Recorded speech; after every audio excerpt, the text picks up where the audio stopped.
Hello students, BA द्वितीय वर्ष की क्लास में आपका स्वागत है।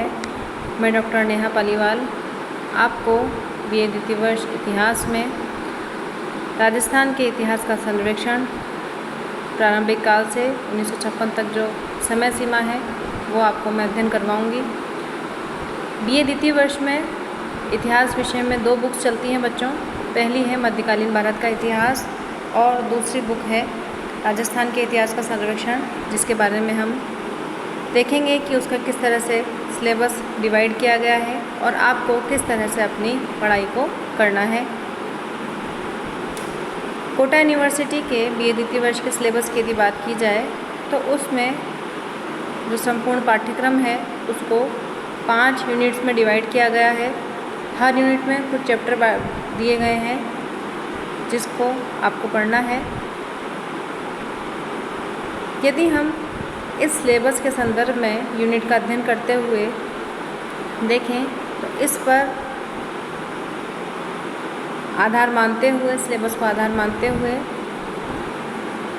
जो आपका प्रश्न पत्र आता है उसको 3 खंडों में बांटा जाता है।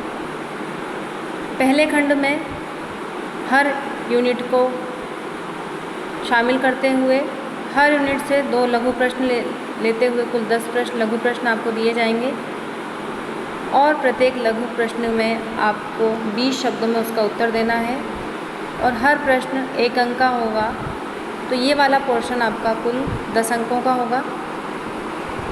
जो सेकंड पोर्शन है खंड ब, उस खंड में प्रत्येक इकाई से 2 प्रश्न लेते हुए कुल 10 प्रश्न होंगे और हर यूनिट से एक प्रश्न का चयन करते हुए आपको 5 प्रश्नों के उत्तर देने हैं और जो इनकी शब्द सीमा है वो 250 शब्द हैं, इससे ज़्यादा ना हो। जो पूछा जा रहा है प्रश्नों में उसी हिसाब से आपको उत्तर देना है। यह 50 अंकों का होगा ये वाला पोर्शन।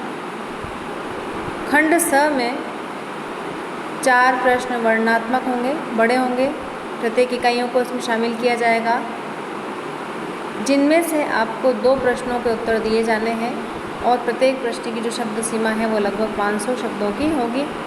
इस तरह से ये 40 अंकों का होगा। तो कुल मिलाकर पूर्णांक जो है वो 100 अंकों का होगा। 100 अंकों को आधार मानकर आपको मार्क्स दिए जाएंगे। 100 अंक का फर्स्ट पेपर और 100 अंक का ही सेकंड पेपर होगा। 200 शब्दों का आपका 200 अंकों का आपका दोनों पोर्शन होंगे, मध्यकालीन भारत का इतिहास और राजस्थान के इतिहास का सर्वेक्षण। अब बच्चों सबसे महत्वपूर्ण बात यह है कि आपको इस सिलेबस को समझने से पहले एक बात समझनी है कि आपको किसी एक किताब को आधार मानकर उनके नोट्स बनाकर आपको पढ़ना है यदि अच्छे नंबर प्राप्त करने हैं तो। जो आपकी दोनों बुक्स हैं उसमें कोटा यूनिवर्सिटी के अंतर्गत शर्मा और व्यास राइटर्स की बुक्स चलती हैं, तो आप शॉप से जाकर इन बुक्स को लें और अपनी पढ़ाई शुरू करें। सबसे पहले हम बात करेंगे यूनिट फर्स्ट की, जिसमें पहले चैप्टर में राजस्थान की प्राक ऐतिहासिक संस्कृतियों की रूपरेखा के बारे में बताया गया है, जिसमें आहड़, कालीबंगा और बेराट की सभ्यताएं प्रमुख हैं, जिनके कारण राजस्थान ऐतिहासिक दृष्टि से प्रसिद्ध है और इस संदर्भ में जो नवीन खोजें हुई हैं उनके बारे में पढ़ाया जाएगा। सेकंड चैप्टर मत्स्य जनपद की रूपरेखा है, शिवी और मालव जनपद के विशेष संदर्भ में।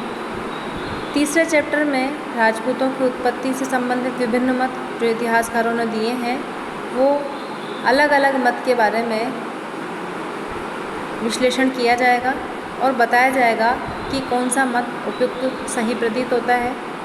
फोर्थ चैप्टर में प्रारंभिक चौहान शासकों और विशेष रूप से पृथ्वीराज चौहान तृतीय के बारे में हम लोग अध्ययन करेंगे, जिसमें से पृथ्वीराज चौहान के संदर्भ में बड़ा क्वेश्चन बन सकता है। यूनिट सेकंड में पहला चैप्टर कुंभा की उपलब्धियां हैं, जिसमें हम उनकी सैनिक उपलब्धियों के बारे में, प्रशासनिक उपलब्धियों के बारे में और जो उनके सांस्कृतिक उपलब्धियां थी उनके बारे में अलग अलग पढ़ेंगे। सेकेंड चैप्टर है मारवाड़, मालदेव के संदर्भ में मारवाड़ का विकास किस तरह से हुआ। थर्ड चैप्टर में हम पढ़ेंगे कि राजपूत शासकों ने तुर्कों का विरोध किस प्रकार से किया। इसमें समय सीमा है 1526 ईस्वी तक। फोर्थ चैप्टर है राजपूत राज्यों द्वारा मुग़ल शासकों के साथ सहयोग और प्रतिशोध की नीति किस प्रकार से अपनाई गई। इसमें हम देखेंगे कि कुछ शासकों ने तो मुग़ल शासकों के साथ सहयोग की नीति अपनाई और कुछ ने अपने जीवन के अंत समय तक मुग़ल शासकों के साथ प्रतिशोध की नीति अपनाकर अपने सम्मान की रक्षा करी। इन शासकों में प्रमुख हैं आमेर के मानसिंह, बीकानेर के राय सिंह, मेवाड़ के महाराणा सांगा, महाराणा प्रताप और मारवाड़ के संदर्भ में बात की जाए तो चंद्रसेन और दुर्गादास।